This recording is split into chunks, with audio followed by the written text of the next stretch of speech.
हमारी बिरादरी के, हमारे समाज के सन 52 से लेकर चुनाव हो रहे हैं आज तक। हमारी बिरादरी का कोई भी दलित समाज का व्यक्ति तीसरी बार एमएलए नहीं बना जनपद मुजफ्फरनगर के अंदर। आप ही हैं जो तीसरी बार विधायक बने हो।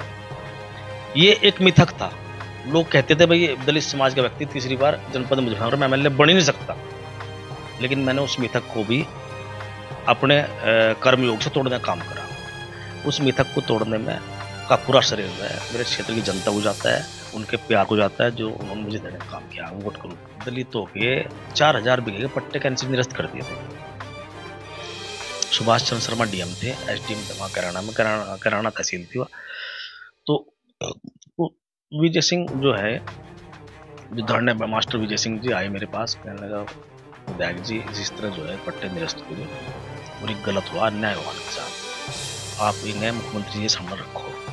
तो मैंने वो पूरा प्रकरण बहन जी के सामने रखा था। उसमें डीएम का भी ट्रांसफर हुआ था और उसमें एसडीएम सस्पेंड भी हुआ था और वो पट्टे एक हफ्ते के अंदर विधायक रहे, तीसरा चुनाव आप हार गए। कितना बड़ा सेटबैक था आपके लिए, कितना बड़ा झटका था ये, क्योंकि आप लगातार चुनाव जीत रहे हैं, मुख्यमंत्री के नज़दीक हैं, आपके कहने से सारे काम हो रहे हैं, लगभग तत्काल ही हो रहे हैं, और अचानक से आप मान लो चुनाव लूज कर देते हैं, सत्ता से आप बाहर हो जाते हैं, तो लोगों के व्यवहार में भी आपको परिवर्तन देखने के लिए मिलता है। मायावती जी के साथ में आपकी राहें अलग क्यों हुई? चूंकि उसी पार्टी से आप पहली बार चुनकर विधानसभा पहुंचे, दोबारा भी उसी पार्टी से आप चुने गए, फिर अनिल कुमार और बहन जी के रास्ते अलग। 22 में जब आपको टिकट मिला और सिंबल आरएलडी का मिला, तो यही कहा गया कि भाई समाजवादी पार्टी के नेता हैं और आरएलडी के सिंबल पे चुनाव मैदान में है।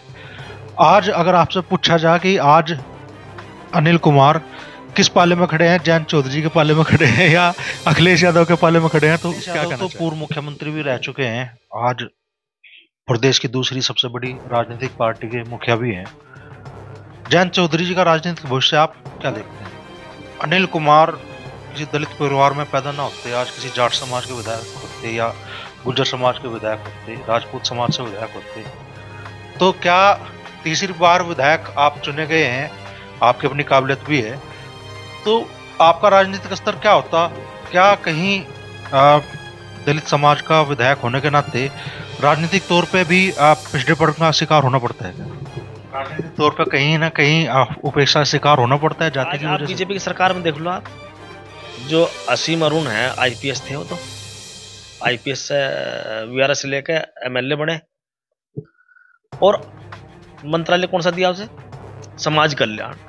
क्यों भाई? इसकी कैपेबिलिटी नहीं है। आप इसे पीडब्ल्यूडी भी दे सकते थे, आप इनको सिंचाई भी दे सकते थे, आप इनको गृह भी दे सकते, क्यों नहीं चल सकते?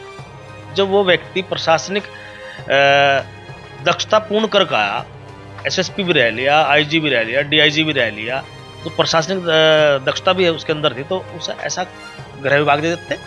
लेकिन उसे वही दिया समाज कल्याण करना, नहीं आप यहीं तक सीमित रहो। 31 साल की उम्र में आप पहली बार विधायक बने और आज 45 साल की उम्र शायद आपकी है लगभग, तो राजनीति में अनिल कुमार की मंजिल आगे कहाँ तक है? आगे के लिए कुछ सोचा है अनिल कुमार ने? विधायक से आगे के भी पायदान है? एक इंटरव्यू में आपने कहा था भाई 2024 में तो नहीं, लेकिन 29 में लोकसभा चुनाव की तैयारी करेंगे। नमस्कार दोस्तों, एएसबी न्यूज इंडिया के डिजिटल पैनल, आपके अपने Facebook page, YouTube channel Amrish Baliyan पर आप सबका हार्दिक स्वागत है, अभिनंदन है। पिछले कुछ वक्त से हम मुजफ्फरनगर और पश्चिमी उत्तर प्रदेश की जो बड़ी राजनीतिक हस्तियां हैं उनको आपसे मिलाते आ रहे हैं, और आज भी हमारे साथ में मुजफ्फरनगर जनपद की एक बड़ी राजनीतिक हस्ती है, एक सामान्य दलित परिवार से निकला युवक, कैसे 3 बार उत्तर प्रदेश की विधानसभा में पहुंचने में कामयाब रहा। आज वही कामयाबी भरी दास्तान हम आपके सामने रखने जा रहे हैं। हमारे साथ मौजूद है पुरकाजी विधानसभा क्षेत्र से राष्ट्रीय लोकदल के विधायक अनिल कुमार जी। तो विधायक जी, पहली बार तो आप घर आए हैं, स्वागत आपका। धन्यवाद अमरीश भाई, बहुत, और शुभकामनाएं भी, क्योंकि जो है 2023 जा रहा है, कल से 24 आ रहा है, जिसका सबको इंतजार है, उसके लिए बधाई आपको, अग्रिम शुभकामनाएं अगले साल के लिए। जी, तो क्या शुरुआत से ही राजनीति में जाने का सपना था? थोड़े अपने बचपन की यादें, अपने जो जीवन की शुरुआत आपकी कहाँ से हुई, थोड़ा उसके बारे में बताएं। वैसे तो देखो, राजनीति से तो मेरा कोई दूर दूर तक भी मत वास्ता रहा नहीं कभी। किसान परिवार से हम लोग निकल के आए। हमारे फादर हो, तीन भाई थे और सर्विस करते थे तीनों। मेरे फादर भी सेल टैक्स अफसर से रिटायर्ड है। पढ़ाई लिखाई शिक्षा दीक्षा मेरी सहारनपुर हुई। सहारनपुर से ही मेरा नाता भी, मैं पैतृक निवास भी पैतृक गांव भी मेरा सहारनपुर में पड़ता है, गांव ताहरपुर। कोई मतलब जिंदगी में कभी सोचा भी नहीं था कि अनिल को, चलो आप अपने जनपद में तो सोच सकते हो कि आप अपने जनपद में भाई किसी सीट से एमएलए का चुनाव लड़ोगे, लेकिन शायद ये नहीं सोचोगे कि दूसरे जनपद में जाकर आप एमएलए बनोगे। भाई कोई राष्ट्रीय लीडर नहीं थे, कोई हमारे मतलब परिवार में कोई पॉलिटिकल फैमिली नहीं रही कभी। बस अटेंडम जो है, मान लो एक लाइन मिली पॉलिटिकल। मैं यहाँ जनपद मुजफ्फरनगर में 2002 सक्रिय हुआ था, वहाँ किरण चुनाव लड़ी थी बीएसपी से। अच्छा, बीएसपी को हम लोग फॉलो करते थे शुरू से। हम लोग भी सहारनपुर में भी सब बहन जी चुनाव लड़ी हरोड़ा से, उनको चुनाव लड़ाने का काम करते थे एज ए कार्यकर्ता। तो उसी रूप में जो है बीएसपी से हमेशा लगाव रहा। तो वो चुनाव लड़ी, एमएलए बनी। एमएलए बन उसको उसको चुनाव लड़ाने का काम हम लोगों ने किया था। वो चुनाव जीत गई थी, बहन जी की सरकार बन गई थी 2003 में। 2002 में एमएलए बनने के बाद में फिर 18 महीने के बाद ये घटनाक्रम हुआ कि वो समाजवादी पार्टी में, बहुजन समाज पार्टी को छोड़ के चली गई। उसके बाद कुछ जो साथी थे अपने, वो कहने लगे भाई अनिल भाई आप प्रयास करो। उमा किरण तो चली गई भाई समाजवादी पार्टी में, आप प्रयास करो बीएसपी से आपका टिकट हो जाए। तो उसमें कहने का मतलब यह है कि सही लोग हमें राजनीति में मिले, हमने उनके साथ वफादारी की, उन्होंने हमारे साथ वफादारी करी। रिजल्ट ये रहा कि टिकट हुआ और 2007 में फर्स्ट टाइम में मैं एमएलए बन गया 31 साल की उम्र में। ये इतना है। उमाकरण जी, लोग कहते हैं भाई आप उमाकरण जी के स्टेनो भी रहे, और वहीं से उनके साथ आपके कुछ रिश्ते बिगड़े, तब आपका राजनीति में आगमन हुआ। स्टेनो सब तो गलत है। स्टेनो तो होता है और प्रशासनिक शब्द। मैं उसका रिप्रेजेंटेटिव प्रतिनिधि जरूर रहा, इतना तो बीएसपी में रही। क्योंकि बीएसपी की जब सरकार बनी, तो जब वो एमएलए थी मैं उसका प्रतिनिधि था लगभग जो है, रहा मैं 10-15 महीने तक। उसके बाद समाजवादी पार्टी हमारा कोई मतलब नहीं रहा। हम लोग बीएसपी में रह गए तो समाजवादी में चलेगी। हम लोगों ने बीएसपी में अपना काम किया। बीएसपी से मैं लगातार 10 साल एमएलए रहा। 2007 में रहा, फिर 12 से 17 रहा। 17 वाला चुनाव भी बसपा से लड़ा। 17 वाला चुनाव हम लोग हार गए थे। और चौथा चुनाव में राष्ट्रीय लोक दल समाजवादी पार्टी गठबंधन से लड़ा। आज आपके बीच में हूँ। तो क्या उमाकरण जी से, जो मान लो आप उनके विधायक प्रतिनिधि रहे, उनके साथ आपके जो रिश्ते बिगड़े, उस वजह से ही आपको आप विधायक बनने की ललक आपके अंदर जगी, या लोगों ने ही आपको आगे बढ़ाया? नहीं ऐसा ना, जब ऐसे ऐसे हमने उनके साथ थोड़ा काम किया। मान लो कोई ना, मान लो मेरे साथ भी बहुत सारे लोग काम करते हैं, मैंने भी कोई ना कहीं जुड़ाव रहता है आदमी का, तो हमने काम जरूर किया है। और काम करने के बाद में ऐसा नहीं राजनीतिक कोई, ये मेरे राजनीतिक गुरु नहीं है वो। राजनीतिक गुरु तो मेरे और लोग हैं जिन्होंने मुझे आगे बढ़ाने का काम किया है। तो उन लोगों ने मुझे आगे बढ़ाने का काम किया। मेरा भी कोई इरादा नहीं था एमएलए बनने का, क्योंकि मेरे दिमाग में शायद ये बात थी यार, मान लो अगर हमने टिकट भी हो गया 1%, मान लो मुझे फिर लोग ये कहेंगे भाई ये तो बाहर का है, इसको वोट दे। लेकिन मैंने, जब मुझे टिकट हो गया, मैंने लोगों के दिलों में जगह बनाई। उनके बीच में लोगों के दुख सुख में शामिल हुए, तो लोगों ने लीक से हटकर जो है मुझे वोट देने का काम किया।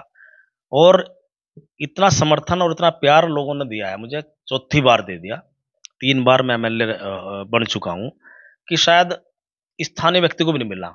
देखो एक और बात है कि हमारी बिरादरी के, हमारे समाज के सन 52 से लेकर चुनाव हो रहे हैं आज तक, हमारी बिरादरी का कोई भी दलित समाज का व्यक्ति तीसरी बार एमएलए नहीं बना जनपद मुजफ्फरनगर के अंदर।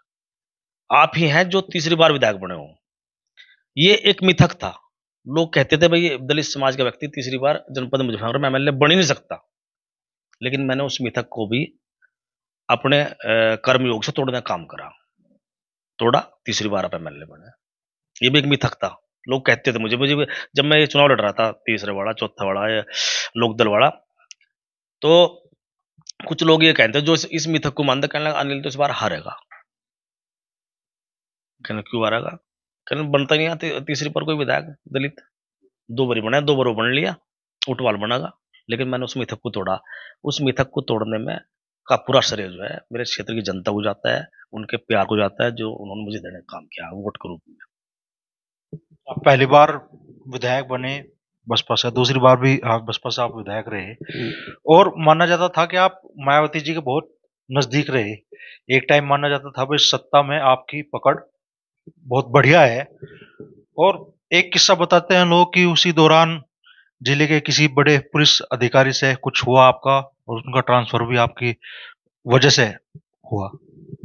नहीं, ट्रांसफर तो देखो, ये तो सरकार में मान लो जब रहते हैं अधिकारी, देखो अधिकारी हो या जनप्रतिनिधि हो, दोनों की जिम्मेदारी एक है, जनता की सेवा करना। वो सरकारी पद पर रहकर सेवा कर रहे हैं। हम जो है एक राजनीतिक समाज सेवा राजनीतिक प्लेटफॉर्म के माध्यम से जनता की सेवा कर रहे हैं। दोनों का जो है सेवा करने का रास्ता है। दोनों को जो जिम्मेदारी ईमानदारी निष्ठा से निभानी चाहिए। अगर कोई अधिकारी सरकार में सही काम नहीं करेगा तो भाई ट्रांसफर्स भी होते हैं, कार्रवाई भी होती है, सभी होती है, कोई सी बात नहीं है। लेकिन ये है कि जिस जब मैं बीएसपी के समय में एमएलए था और बहन जी की सरकार थी, जनपद के ज्यादातर गरीब लोग जो उपेक्षित लोग हैं वो मेरे पास आते थे सारे, और मैं जमकर लोगों की सेवा करता था। तो ऐसा नहीं, मान लो कहीं कोई बात आती थी और मान लो कोई मुझे कहता था कि वो फला अधिकारी ऐसा कर रहा है, कर रहा है, जो सही रिपोर्ट थी हम जांच पड़ताल का बहन जी को जो बताते जरूर थे, निर्णय करना मुख्यमंत्री का काम होता था। आपके कह लीजिए निवेदन पे, आग्रह पे, जो भी आपने समस्याएं बताई किसी अधिकारी के बारे में, खासतौर पे जिले के आला पुलिस अधिकारी के बारे में, तो एक्शन हुआ? खाली अधिकारी के बारे में नहीं, अगर मैंने कोई जनहित की समस्या बता दी, एक बार जब मुजफ्फरनगर और शामली एक ही जनपद था, चौसाना में लगभग दलितों के 4,000 बीघे के पट्टे कैंसिल निरस्त कर दिए थे। सुभाष चंद्र शर्मा डीएम थे, एसडीएम थे वहां कैराना में, कैराना तहसील थी वह। तो विजय सिंह जो है, जो धरने मास्टर विजय सिंह जी आए मेरे पास, कहने लगा विधायक जी इस तरह जो है पट्टे निरस्त हो गए और एक गलत हुआ, अन्याय हुआ उनके साथ, आप इन्हें मुख्यमंत्री जी के सामने रखो। तो मैंने वो पूरा प्रकरण बहन जी के सामने रखा था। उसमें डीएम का भी ट्रांसफर हुआ था और उसमें एसडीएम सस्पेंड भी हुआ था, और वो पट्टे 1 हफ्ते के अंदर बहाल हुए थे सर। बड़ा काम था, बहुत बड़ा काम हुआ था। बेचारे सब लोग जो है फिर बहाल होने के बाद मेरे पास आए थे, स्वागत किया था उन्होंने, प्रशस्ति पत्र दिया था, तो बहुत बड़ा काम हुआ था वो। बस काम तो बहुत हुए हैं, विकास कार्य बहुत हुए हैं और करने भी चाहिए। कोई मान लो किसी को जिम्मेदारी मिले और सरकार अगर आपकी है तो आपको अधिक से अधिक काम जनता के लिए करने चाहिए, वही जिम्मेदारी हमने निभाई। 2 बार आप विधायक रहे, तीसरा चुनाव आप हार गए। कितना बड़ा सेटबैक था आपके लिए, कितना बड़ा झटका था ये? क्योंकि आप लगातार चुनाव जीत रहे हैं, मुख्यमंत्री के नजदीक हैं, आपके कहने से सारे काम हो रहे हैं, लगभग तत्काल ही हो रहे हैं, और अचानक से आप मान लो चुनाव लूज कर देते हैं, सत्ता से आप बाहर हो जाते हैं, तो लोगों के व्यवहार में भी आपको परिवर्तन देखने के लिए मिला? मिलता है। कुछ लोग ऐसे होते हैं राजनीति में जो आपका साथ अंतिम समय तक देते हैं। कुछ आज भी मेरे साथ ऐसे लोग हैं जो मेरे साथ 2007 में जुड़े थे और आज तक भी उन्हें ना सत्ता से मतलब है, ना मैं जब विधायक ना उससे बात मतलब रहा, लेकिन वो आज भी मेरे साथ खड़े हैं। उन्हीं लोगों के कारण मैं जिंदा हूँ। अगर आज राजनीति में पूछ है, अगर आज राजनीति में अनिल को जनपद में पूछता है कि भाई अनिल पर 10 आदमी, सब बिरादरी को, सब समाज के लोग अनिल के पास हैं, तो मैं उन्हीं कारण हूँ, उन्हीं कारण मेरा वजन है।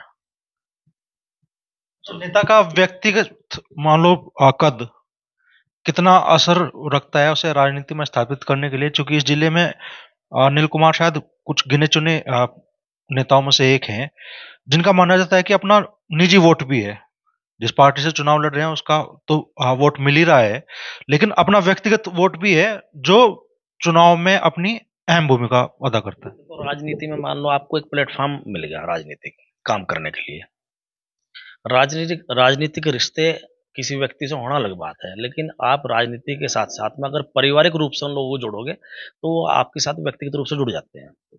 तो हमने यही किया एक तो देखो, राजनीति में जब मैं पहला चुनाव लड़ा तो जनता ये कहती थी, उस टाइम चरथावल विधानसभा थी, देखो जी बात सुनो, हमारा काम होइयो या ना होइयो, काम चाहे हमारा एक कम हो जाए चाहे ज़्यादा हो जाए, लेकिन हमारे दुख-सुख में खड़े रहियो।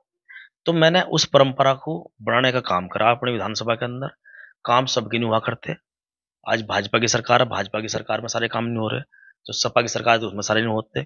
लेकिन अगर आप जो है अपनी ज़िम्मेदारी लोगों के बीच में रहने की निभा रहे हो, उनके दुख-सुख में हर मामले में उनके खड़े हो, तो समझ लो कि वो आपके साथ खड़े रहेंगे और वो आपके साथ व्यक्तिगत रूप से जुड़ जाते हैं। आप कहीं भी जाओ, किसी भी दल में जाओ, तो वो आपके साथ खड़े हैं। वो फिर ये कहते हैं कि हम विधायक जी के साथ हैं, हम तो विधायक अनिल के साथ हैं बस। कुछ लोग ऐसे हो जाते हैं, लेकिन वो ऐसे पैदा नहीं होते।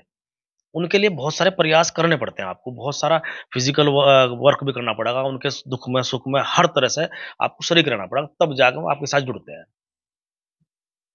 तो मायावती जी के साथ में आपकी राहें अलग क्यों हुई? चूंकि उसी पार्टी से आप पहली बार चुनकर विधानसभा पहुंचे, दोबारा भी उसी पार्टी से आप चुने गए, फिर अनिल कुमार और बहन जी के रास्ते अलग अलग कैसे हुए? रास्ते अलग नहीं हुए, असल में क्या है, मैं 2 चुनाव बीएसपी से लड़ा लगातार, दोनों चुनाव जीता। तीसरा चुनाव हारने के बाद में लोगों ने कुछ जनपद के लोगों ने या कोऑर्डिनेटर सिस्टम जो हमारी उसमें पार्टी में था बसपा में, उन्होंने शिकायत कर दी मेरी। बहन जी के यहाँ सुनवाई जो है ना एक तरफ़ा है। जिसकी मान लो शिकायत हो उस पक्ष को बुलाती नहीं वे। तो मुझे पार्टी से बाहर कर दिया। मैं 1 साल बहुजन समाज पार्टी से बाहर रहा। मैंने कहा चलो कोई बात नहीं यार, अभी तो चुनाव भी नज़दीक फिर तो 2019 का चुनाव है, 19 से पहले फिर मुझे वापस ले लिया। 19 का चुनाव मैंने लड़ा। मेरी ज़िम्मेदारी बिजनौर लोकसभा में लगाई। मल्लुक नागर चुनाव लड़ रहे थे। मल्लुक नागर को चुनाव जिता के भेजा। 20,000 वोटों से मेरी विधानसभा चुनाव जीत के गया वो। एमपी बने वो। उसके बाद फिर मुझे बाहर निकाल दिया बहुजन समाज पार्टी से। अब बार-बार मान लो आप निकाल लोगे किसी को आदमी को बाहर, तो फिर अब कब तक। उसके बाद फिर मैं समाजवादी पार्टी में चला गया 20 जनवरी 2020 को। फिर गठबंधन सपा लोकदल का था ही, सपा लोकदल गठबंधन में चुनाव हुआ, सीट हमारे लोकदल में चली गई। फिर दोनों नेताओं ने बैठ के जो है फैसला किया। क्षेत्र की भी आवाज़ थी कि भाई नहीं, अनिल को ही चुनाव लड़ाना चाहिए। सर्वे भी करा, अखिलेश जी ने भी सर्वे करवा, जैन जी ने भी सर्वे करा, तो सर्वे में मेरे ख्याल तक ज़्यादा ठीक मामला अपना ज़्यादा मजबूत लगा, तो इसलिए उन्होंने मौका दिया। अब भाई हम भी उनके विश्वास में खरे उतरे। हमने भी कुछ भी हो सीट जो है निकाल के दी, हर परिस्थितियों में, विपरीत परिस्थितियों में निकाल के दी। कोई लहर तो नहीं थी।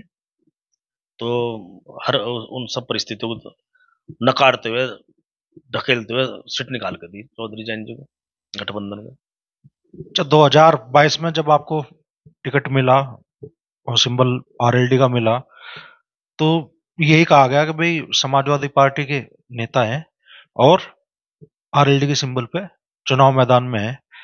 आज अगर आपसे पूछा जाए कि आज अनिल कुमार किस पाले में खड़े हैं, जयंत चौधरी के पाले में खड़े हैं या अखिलेश यादव के पाले में खड़े हैं, तो क्या कहना चाहेंगे? देखो मेरे लिए दोनों नेता सम्मानित हैं। बीएसपी से निकलने के बाद मुझे आसरा अखिलेश यादव जी ने दिया, सम्मान बहुत दिया उन्होंने। और मैं आज राष्ट्रीय लोकदल से एमएलए हूँ और राष्ट्रीय लोकदल में ही हूँ। जैन जी का आशीर्वाद मिला, उसके बाद ही तो आरएलडी का मुझे सिंबल मिला, तभी मैं विधायक हुआ। लेकिन दोनों नेताओं को मेरी इस जो कामयाबी है 2022 की, इसमें दोनों नेताओं का बराबर सहयोग है। लेकिन आज अगर हम देखें तो मैं आधिकारिक रूप से राष्ट्रीय लोकदल में ही हूँ अब मान लो अनु तो ये तो ऐसे तो मान लो जब लखनऊ जाते हैं हम अखिलेश जी से दुआ सलाम हो जाती है हमारी, और बाकी के काम हम राष्ट्रीय लोकदल में कर रहे हैं मुझे। चलिए, अखिलेश यादव तो पूर्व मुख्यमंत्री भी रह चुके हैं, आज प्रदेश की दूसरी सबसे बड़ी राजनीतिक पार्टी के मुखिया भी हैं। जयंत चौधरी जी का राजनीतिक भविष्य आप क्या देखते हैं? उज्जवल है। आज देखो एक बात सुनो, देश में एक बड़ा वर्ग है जो किसान वर्ग कहा जाए, मजदूर है, किसान है, युवा है। तो ये एक ऐसा वर्ग है जो वोट भी यही वर्ग देता है ज्यादा है, और इनकी संख्या पूरे देश के अंदर लगभग 80 से 85% है। और सरकार की आवश्यकताओं की, सरकार की सुविधाओं की जरूरत भी इसी वर्ग को है। लेकिन जब ये लोग सरकार में आते हैं ना, तो फिर इनकी बात नहीं करता कोई, फिर धनाढ्य लोगों की बात करते हैं। 10 साल में सरकार में भाजपा की यही हो रहा। जबान पे तो किसान है, जबान पर तो युवा है, जबान पर तो मजदूर भी है, जबान पर दलित भी है, पिछड़ा भी है, सब वर्ग है। लेकिन अगर आप पर्दे के पीछे देखो तो उन सबसे बड़ा नुकसान इन्हीं वर्गों को कर रही है भारतीय जनता पार्टी।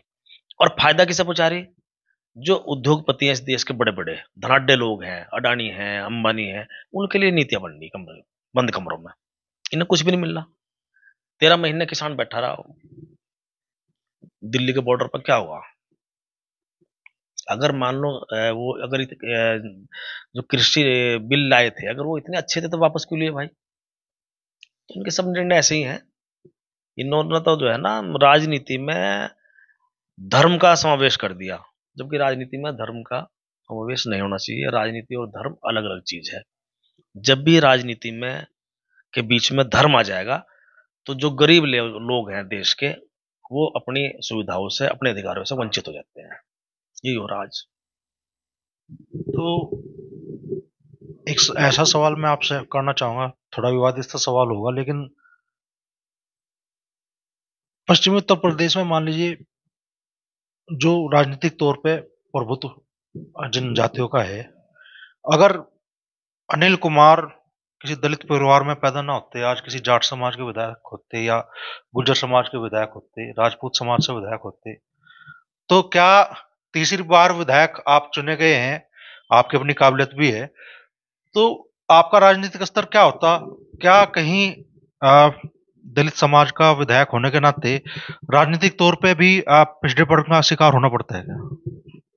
देखो, एक सामाजिक संरचना है जो पहले से चली आ रही है। अब ऊंच नीच का भाव देखो समाज में रहेगा ही, और रहता भी है, और बिना उससे काम भी नहीं चलता। लेकिन अगर ऊंच नीच का भाव नहीं रहेगा तो समाज नहीं चलने का, ना सिस्टम चलने का।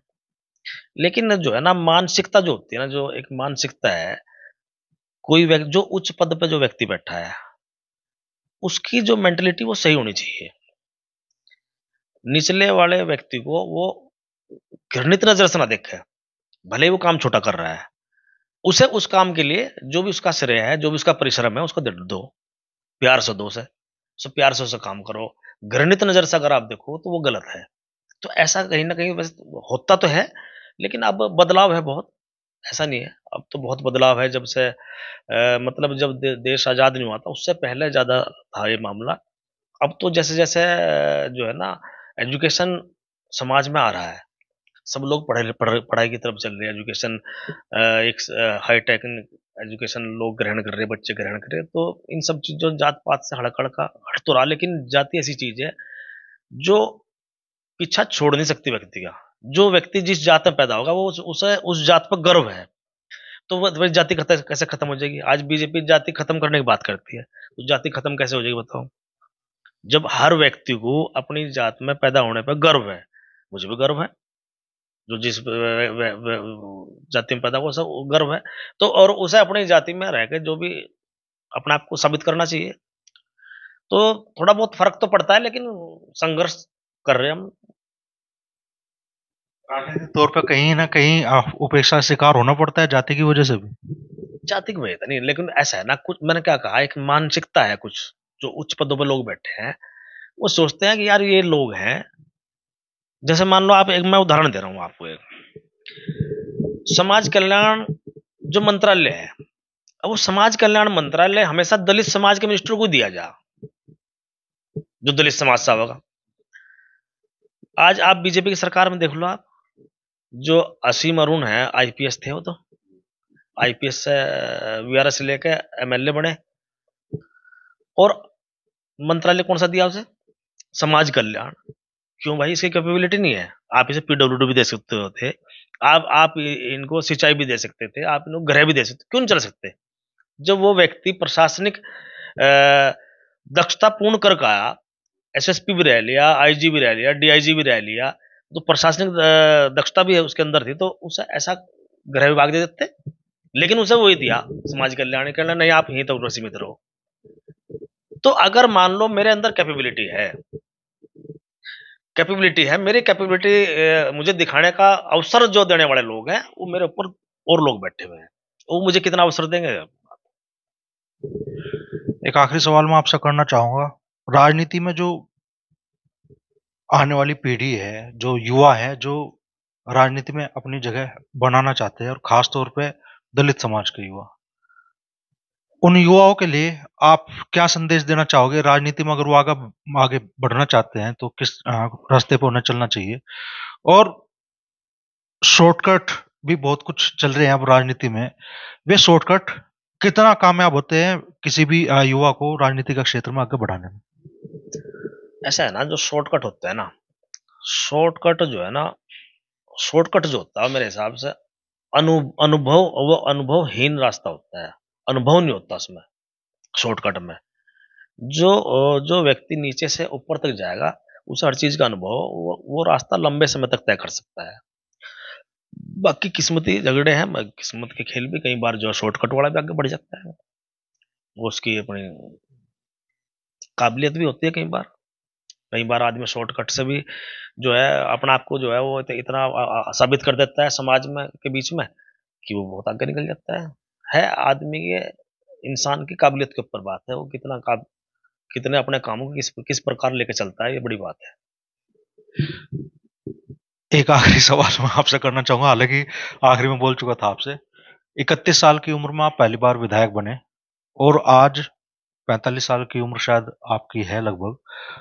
तो राजनीति में अनिल कुमार की मंजिल आगे कहां तक है? आगे के लिए कुछ सोचा है अनिल कुमार ने? विधायक से आगे के भी पायदान है? मेरे हाथ में तो ये भी नहीं था भाई मैं एमएलए बनूं, मुझे ये भी नहीं पता था। तो अगली बात कैसे बता सकता हूँ जब मुझे ये नहीं पता था कि आपको जो है जनपद सहारनपुर से चल के जनपद मुजफ्फरनगर में एमएलए बनना है, ये भी नहीं मुझे पता था। तो अगली मंजिल कहाँ बता सकता हूँ, लेकिन आदमी सोचता है भाई, मान लो समाज सेवा में है इतना, मान लो शरीर मध्यम आदमी सोचता है लड़ेंगे। समाज सेवा का एक प्लेटफॉर्म जनता ने दिया है, तो कोशिश तो करेंगे भाई जो भी है। हमारे साथ एक इंटरव्यू में आपने कहा था कि भाई 2000 अभी 24 में तो नहीं, लेकिन 29 में लोकसभा चुनाव की तैयारी करेंगे। 29 में बिल्कुल लड़ेंगे। 29 में देखो, कई बार सवाल आपने भी किया है, मैंने कहा मैं 24 में चुनाव लड़ने, मेरा कोई इरादा नहीं है एमपी का, लेकिन 29 में जरूर प्रयास करूंगा। 29 में मांगेंगे टिकट, पार्टी देगी तो लड़ेंगे। लोकसभा सीट भी चिन्हित कर ली? लोकसभा चिन्ह अब मेरे ख्याल से हो सकता है 26-27 में पश्चिम मणिपुर देश का सीट भी अदल बदल होंगे, तो जो भी सीट आओगी उसमें देखेंगे, लेकिन लड़ेंगे चुनाव इस 29 का। तो इस क्षेत्र में आने वाले युवाओं के लिए एक बड़ी कामयाबी की मिसाल अनिल कुमार जी ने कायम की है। सामाजिक जो व्यवस्था है उसका फायदा जहां कुछ वर्ग विशेष के लोगों को मिलता है, तो कहीं कुछ वर्ग के लोगों को उस व्यवस्था का नुकसान भी उठाना पड़ता है। और राजनीतिक स्तर पे भी द्वेष भाव चलता जरूर है, भले ही उसे कोई कह पावे ना या ना कह पावे। लेकिन अपनी काबिलियत से आज वो तीसरी बार विधानसभा में है और जिले के और शायद पश्चिमी उत्तर प्रदेश के भी कुछ ऐसे चुनिंदा नेताओं में से एक हैं जिन्होंने, ठीक है, वो पार्टी सिस्टम से चुनाव लड़ते हैं और इस बार वो गठबंधन से विधायक है, लेकिन अपना भी एक व्यक्तिगत जनाधार पैदा किया है।